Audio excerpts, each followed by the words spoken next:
So this car's just finishing the mechanical restoration. Yeah. And so we're road testing it to start the debug really of all the little bits and pieces that need to be, like the speedo's flickering here. Okay. Even before I got to the end of the yard. So take me through what's been done to this car, and how long's it been in the workshop, and what's a little bit of history with it. Well, this is a DB5 that was a barn find that was in the press 3 or 4 years ago, and we've tried. There were some really good aspects of it, which was the interior. The leatherwork is all original. It's got patina, not like new. But we tried to keep stuff like that. We've changed carpets, but the original leather, you've got that typical Aston smell. Yeah. Which I remember when I first started working on Astons, opening a door of an Aston and smelling that smell. It's still got it in this car. There aren't many cars that still got that smell left. Because they've been retrimmed and time's moved on. It sort of hits you when you open the door, doesn't it? Yeah. That's quite unusual. But it's had a full mechanical rebuild. So engine, gearbox, suspension, brakes, chassis, which wasn't that bad. So the sort of thing, what you're looking for. You mentioned a minute ago that the speedo was flickering a little bit. So Yeah. that's obviously part of the debugging process. But in terms of the actual drive, I mean, what are you? Because you know these cars inside out. What are you particularly looking for when you? Everything, absolutely everything. But Yeah. noises from the suspension, the brakes, if it's pulling, or I know it shouldn't be often, but there's always something, or quite a lot of little bits and pieces that anything that detracts from the pleasure of driving, makes it more difficult. If there's anything that makes it difficult to drive, work out what's happening and stop it. Yeah. And everything's got to work properly. This piece of hill here I'm just going to go up is a good little test for the engine, the tuning of the engine. Yeah. Puts a bit of load on it.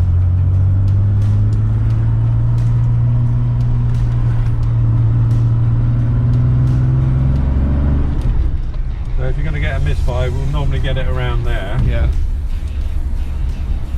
And that's fine. I didn't get any of that. And this car's a little bit unusual in that it's not had any. It's not had a new paint job, has it? They've stuck with the original finish and the original paintwork on the car, which is a sort of trend, really. It's kind of, there's more people looking at this originality. It's not necessarily a trend with Astons at the moment. It's more, in the classic car world, there are more people appreciating that original patina that you can't buy, or it's difficult to reenact. Yeah. But it's starting to spread that sort of thing. But this owner would like to keep this patina at the moment. He might change his mind. Yeah. But he'll use the car and see how it goes. See if he really likes it like that, or he'll repaint it. Don't know. It's up to him. It's his choice. Yeah. Is there anything else that you've picked up on this short drive that you're not quite happy with? Is there anything? I know this isn't the first debugging session you've had and the first drive, so. No, we're pretty much there, to be honest. Yeah. The engine tuning is now really lovely, and the clutch is lovely and smooth because the engine's working smoothly. Yeah. Quite a lot of Astons have a juddery clutch, and half of it's due to tuning not being as good as it could be. Sure. Yeah. You'll use more revs to pull away, and that won't do any favours to the clutch, and that'll make it more juddery. Yeah. And gearbox is nice, but it's because it's been rebuilt, it's a bit tight, but it's freeing it when it was cold. They're renowned, these ZF gearboxes, for being quite tight when they're cold. and because it's just been rebuilt, it is. But you know, I've done probably 40 miles in this, and it's already feeling good. Yeah. Feeling a lot more different than when I first went out in it. It doesn't feel like you're having to work particularly hard to get a nice smooth drive out the car. That's the trick of a good rebuild, is making it an easy thing to drive rather than something you have to fight with. You know, a lot of people think it's an old car, you've got to fight it. Yeah. If you have, then something's wrong. Well, lots of things are wrong. Yeah. You get them right and they are easy to drive. Our business is in Beckenham, which is on the border of London and Kent. And obviously there's quite a lot of traffic around here. Yeah. Nothing like in London, right in the middle of London, but that's a good test anyway. Yeah. When you come out for road testing, it's a good test to drive in traffic and this sort of road. Yeah. And you know, within 20 minutes we can get to the A20 and get on motorways and A roads and stuff. So it's a good. We're in a good place to do all sorts of road testing and debugging. Mm-hmm. I've got various routes that I use to try different, you know, to put the car under different pressures for different, like suspension or brakes or engine. The drive, if you don't like driving it, you're just not going to use it. Yeah. Which is a shame. You know, so many lovely cars don't get used. Probably because they look really nice, but they don't maybe drive so well. There is that, but also, obviously with value these days, people do get concerned that they cost so much. Yeah. And the other thing is that modern cars are so easy to drive now. Yeah. So, like in this car, DB5, on SUs, you've got to use the choke. You know, people haven't had to use chokes for years. No, that's right. And fewer people having to use clutches and gearboxes now. Yeah. So the younger generation coming along is kind of a different ball game. Getting an old traction, if you like. Because it's a new engine, you don't want to rev it too much. Would you recommend for running in with rebuilt engines? These engines? What, revs? Yeah. Not really going over 3,000. Yeah. Okay. And definitely don't hold it at higher revs. Yeah. Like motorway constant revs is not great for a new engine. No. In terms of oil change when the engine's been rebuilt, I mean, is it after 1,000 miles and then another 2,000 miles? I mean, what do you recommend? What do you normally do? We like to retorque the engines because all the gaskets are old-fashioned. Yeah. And a lot of them do need retorquing before oil leaks start. Yeah. And that we generally say like a year or 600 miles, whichever comes first, because you know, in a modern car that comes quickly if you use it every day, but in a classic that's not used very much, it can be a year. That's right. So yeah, 600 miles. It's a combination of time really and mileage. Yeah. But along those lines, a year or 600 miles, whatever's first, or yeah.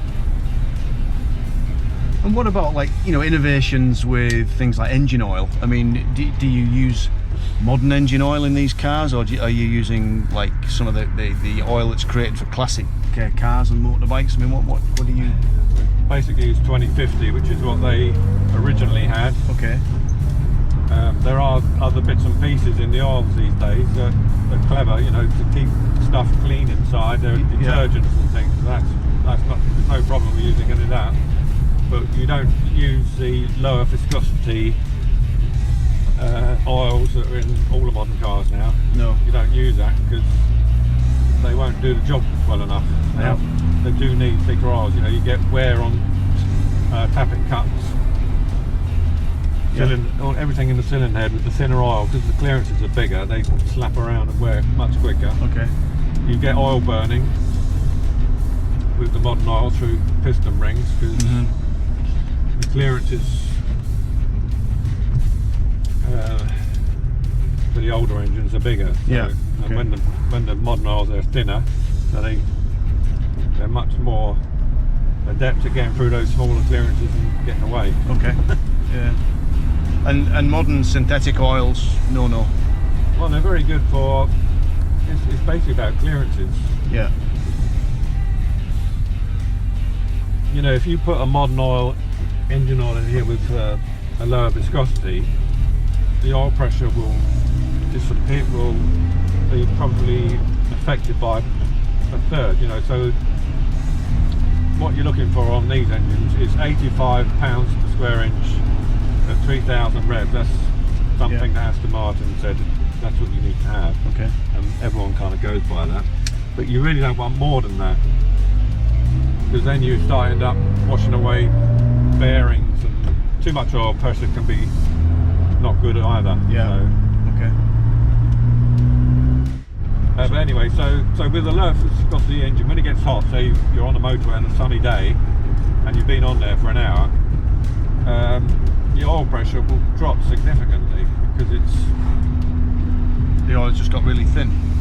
not so much that the engine has expanded. They're aluminium blocks, and the engine has expanded, so the clearances have got even bigger. Okay. It's not so much the oil's not up to the job set really, but you are losing oil pressure, which is not a great thing. So having been out in this one just now, I mean, what are you thinking? How much more work till you're happy with it, do you think? Very little. There's a rattle there, I don't know if you heard that, on the throttle pedal, so we just need to adjust that to get that rattle out of that. Yeah. There's a speedo flicking away. The engine's performing really nicely on small throttles up a hill. Yeah. It's not totally smooth.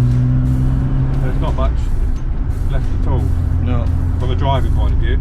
Yeah. One of the few things we did fit to this is electronic power steering, Okay. which just makes them so much more nimble around.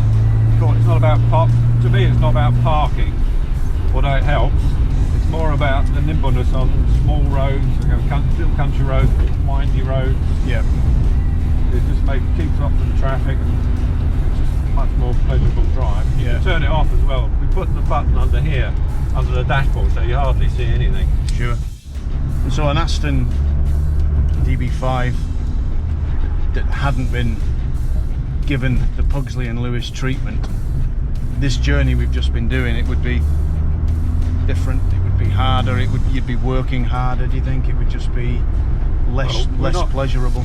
We're not the only people who do a good job, but there are a lot of companies that if they're not an Aston specialist, if you're not a specialist in any make, you can't know all the little things that are problematic with them. That's right. So that's the difference really, isn't it? That makes it a nice drive.